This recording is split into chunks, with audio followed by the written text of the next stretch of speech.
predvsem gledalcem, prebivalcem Republike Slovenije. Prišli smo sem, da opozorimo vlado, da jih seznanimo, vse tiste, ki očitno niso seznanjeni, kakšne so naše zahteve, oziroma želimo samo to, da izpolnijo tisto, kar je bilo že davno obljubljeno in kar so nam dolžni. Gospod Petrovič, kaj pravite vi? Jaz mislim, da je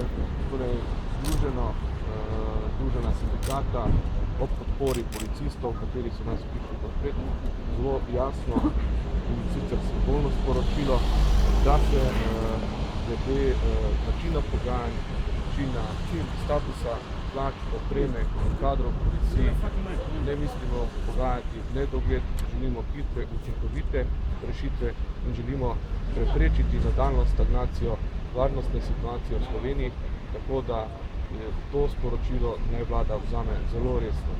Zdaj zahtevate 35% višje plače, to me zanima, boste vztrajali, dokler ne bo to sprejeto, pa seveda tudi opremo zahtevate, pa kako je z varnostjo, predvsem z migranti?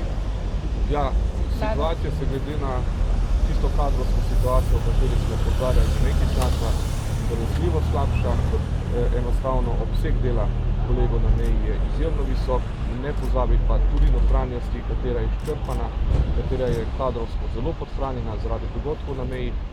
Glede pogajanj pa pričakujemo, da danes vlada pride zelo jasnim izdelanim predlogom, kakšen odgovor bo na stavkovne zahteve obeh sindikatov. Kaj pravite vi, gospod Oroševič? Točno tako, namreč mi smo jasno opredelili vse zahteve in tudi zadnji signal predvčerajšnjim je bil strani vladne pogajalske skupine, da so zahteve razumeli, se pravi vseh 26 točk, ki so navedene v skupnih stavkovnih zahtevah obeh sindikatov in s katerimi bi dejansko lahko rešili tako socialni položaj policistov, drugih zaposlenih v policiji in ministrstvu, prav tako pa tudi dvignili stopnjo